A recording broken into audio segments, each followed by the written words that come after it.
إن الدين عند الله الإسلام.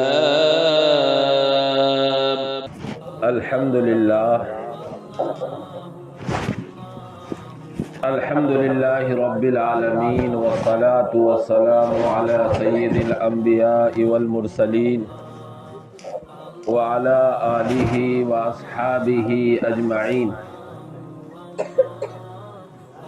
أما بعد، فأعوذ بالله من الشيطان الرجيم. بسم الله الرحمن الرحيم.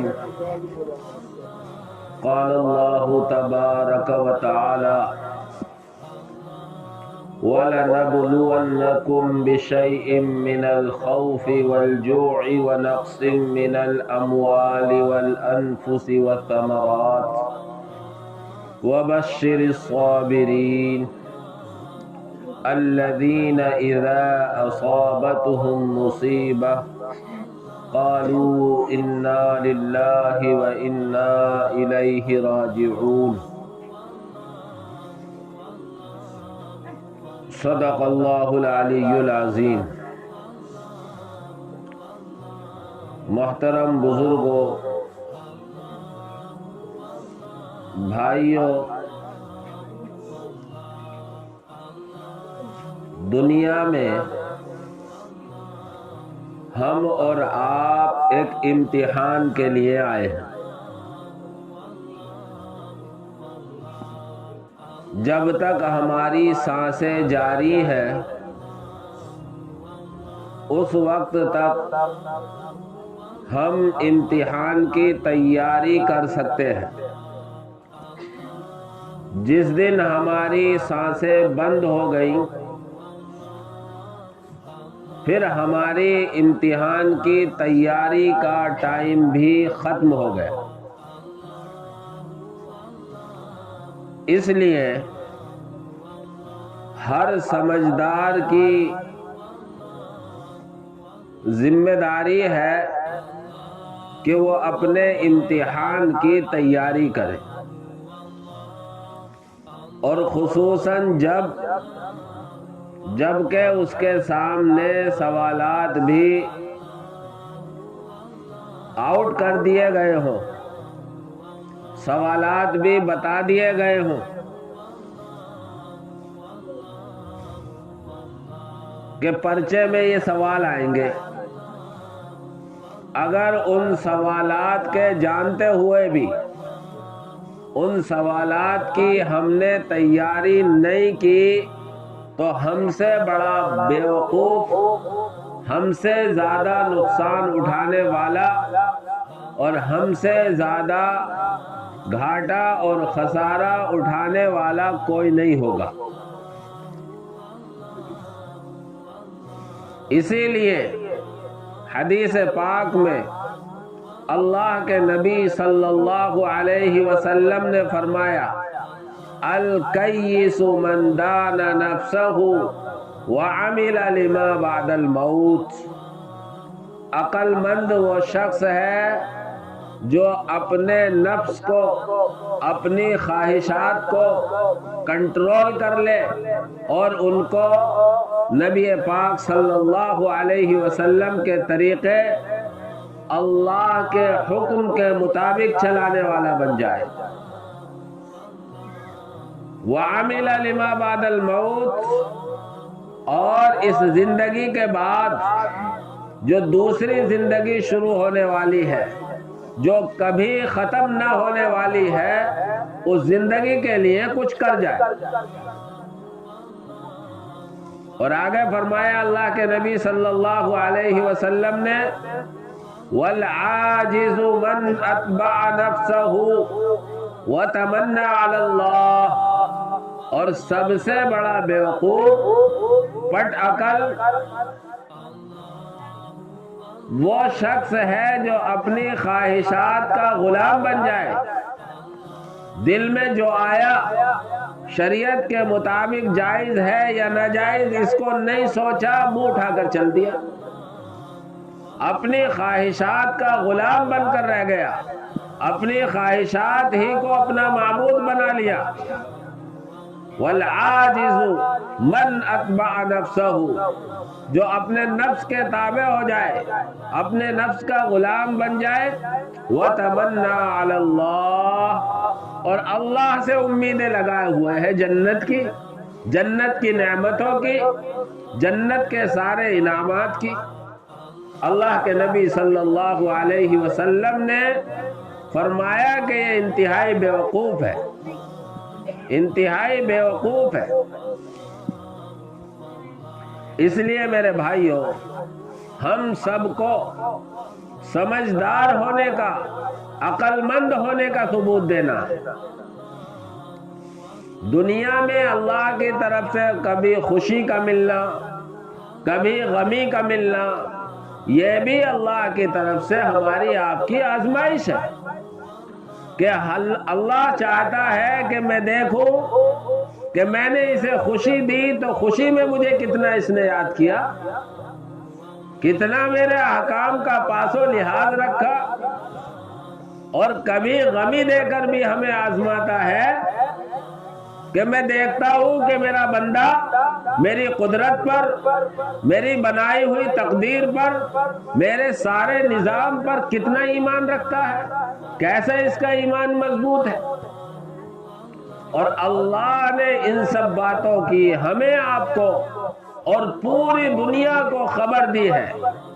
خطبے کے بعد میں نے جو قرآن کریم کی آیت تلاوت کی ہے، اللہ اس میں ہم سب کو بتلا رہا ہے، وَلَنَبْلُوَنَّكُمْ بِشَيْءٍ مِّنَ الْخَوْفِ وَالْجُوعِ وَنَقْصٍ مِّنَ الْأَمْوَالِ وَالْأَنفُسِ وَالثَّمَرَاتِ، اور آگے فرمایا وَبَشِّرِ الصَّابِرِينَ الَّذِينَ إِذَا أَصَابَتْهُمْ مُصِيبَةٌ قَالُوا إِنَّا لِلَّهِ وَإِنَّا إِلَيْهِ رَاجِعُونَ۔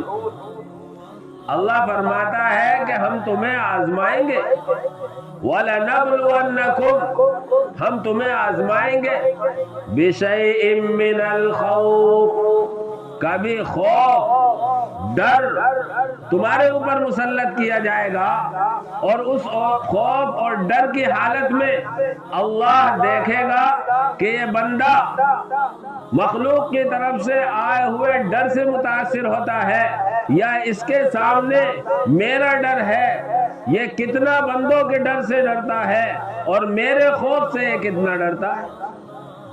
اس لیے فرمایا وَلَنَبْلُوَنَّكُمْ بِشَيْءٍ مِّنَ الْخَوْفِ، ہم تمہیں آزمائیں گے ڈر اور خوف کے ذریعے، بِشَيْءٍ مِّنَ الْخَوْفِ وَالْجُوعِ، کبھی اللہ تبارک و تعالی ہمیں آپ کو آزمائے گا فاقہ اور بھوک کے ذریعے، کبھی ایسے حالات ہوں گے کہ اللہ رب العزت والجلال ہماری روزی میں کمی کرے گا، کہیں ایسا موقع آئے گا کہ ہمیں کھانے کو نہیں ملے گا، تو ایسی حالت میں بھی اللہ کی آزمائش ہوگی، اللہ ہمیں آزما رہا ہوگا کہ یہ بھوکا رہ کر بھی کتنا مجھے یاد رکھتا ہے، کتنی میری تقدیر پر یقین رکھتا ہے، کتنا میرے قدرت کو سمجھتا ہے۔ بِشَيْءٍ مِّنَ الْخَوْفِ وَالْجُوعِ وَنَقْصٍ مِّنَ الْأَمْوَالِ، کبھی مال میں کمی کر کے اللہ تعالیٰ فرماتا ہے ہم آزمائیں گے، کاروبار میں گھاٹا ہوگا، کہیں پیسے مارے جائیں گے، کبھی کھیتی میں نقصان ہوگا، کبھی گھر میں نقصان ہوگا، اللہ رب العزت والجلال کی طرف سے مال میں کمی کر کے بھی اللہ تبارک و تعالی کی طرف سے آزمائش ہوگی۔ وَنَقْصٍ مِّنَ الْأَمْوَالِ، اور کبھی فرمایا وَالْأَنفُسِ، کبھی جانوں میں کمی کر کے آزمایا جائے گا، کبھی کسی کا انتقال ہوگا، کبھی کسی بڑے کو دنیا سے اٹھایا جائے گا، کبھی کسی چھوٹے کو بلایا جائے گا، کبھی کسی جوان کو بلایا جائے گا، یہ بھی اللہ کی طرف سے امتحان اور آزمائش ہے۔ وَنَقْصٍ مِّنَ الْأَمْوَالِ وَالْأَنفُسِ،